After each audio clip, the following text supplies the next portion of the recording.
தமிழ் சினிமாவினுடைய தவிர்க்க முடியாத இயக்குனர்களில் ஒருத்தர், தமிழ் சினிமாவினுடைய அடையாளங்களில் ஒரு முகம், இயக்குனர்களுக்கான ரசிகர்களை கொண்டுள்ள வெகு சில இயக்குனர்களில் முக்கியமானவர் அப்படின்னு பல அடையாளங்களுக்கு சொந்தக்காரர் தான் இயக்குனர் வெற்றிமாறன். பாலு மகேந்திரா பட்டறையில் பட்டை திட்டப்பட்ட சினிமா கூர்வாள்களில் ஒருவர் இயக்குனர் வெற்றிமாறன்.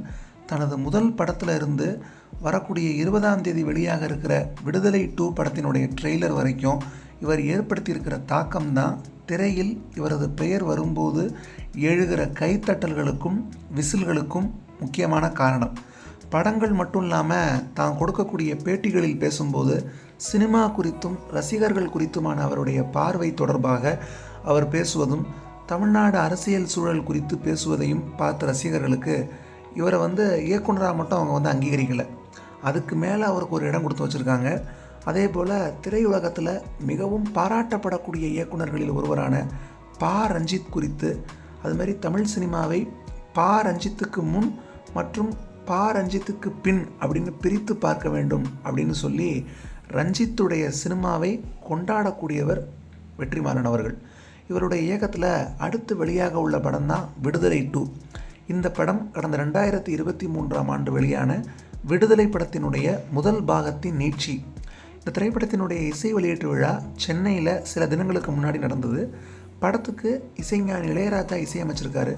படத்தினுடைய இசை வெளியீட்டு விழாவில் பேசும்போது உதவி இயக்குனர் ஒருத்தருடைய பெயரை ஒரு உதவி இயக்குனர் நினைவுபடுத்த பேசிக்கிட்டு இருந்த வெற்றிமாறன் இதனால் கோபம் அடைஞ்சார். மேலும் டீம்னா எல்லாரும் தானடா அப்படின்னு சொல்லிட்டு மைக்கை மேடையிலேயே வீசிட்டு போயிட்டார். வெற்றிமாறனுடைய இந்த செயல் குறித்து பலரும் விமர்சனம் பண்ணாங்க.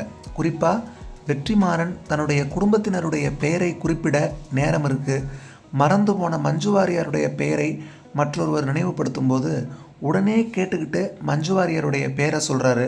ஆனால் கூட வேலை செஞ்ச உதவி இயக்குனருடைய பெயரை சொல்லாமல் கோவப்படுறாரு அப்படின்னு விமர்சனம் பண்ணாங்க.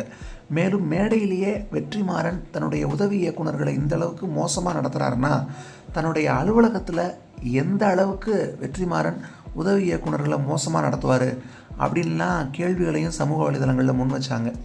இப்படியான நிலையில் மற்றொரு தகவல் இப்போ இணையதளத்தில் உலா வருது. அதாவது வெற்றிமாறன் அன்னைக்கு தன்னுடைய உதவி இயக்குனர்களுடைய பெயரை சொல்லக்கூடாது அப்படிங்கிறதுக்காக அப்படி நடந்துக்கல அப்படின்னும், எல்லாருடைய பெயரையும் சொன்னால் நேரம் போதாது அப்படிங்கிறதால தான் தவிர்த்தார் அப்படின்னும், மஞ்சு வாரியார் ஏற்கனவே வெற்றிமாறனுடைய உதவியாளருக்கு தனிப்பட்ட முறையில் மெசேஜ் பண்ணாராம். அதனால வெற்றிமாறன் என்னை மறந்துட்டா நினைவுபடுத்த சொல்லியிருக்காங்க. அதனாலே அவர் சொல்லியிருக்காரு.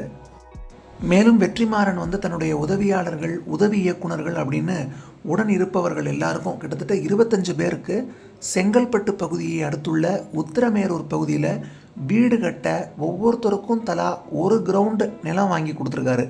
இது மட்டும் இல்லாமல் தன்னுடைய கஷ்ட காலங்களில் அவர்களுக்கு பல உதவிகளை செஞ்சுருக்காரு. இது மட்டும் இல்லாமல் அவருடைய பிறந்த நாள்லேயும் பலருக்கும் உதவி வர்றாரு அப்படிங்கிற தகவல் இணையத்தில் உலா வருது. இந்த தகவலை வெற்றிமாறனுடைய ரசிகர்கள் சமூக வலைதளங்களில் பகிர்ந்து வர்றாங்க. நீங்கள் வெற்றிமாறன் பற்றின உங்களுடைய கருத்துக்களை, அபிப்பிராயத்தை கீழே கமெண்ட் பண்ணுங்கள். வீடியோ பிடிச்சிருந்தா லைக், ஷேர், சப்ஸ்கிரைப் பண்ணுங்கள். நன்றி.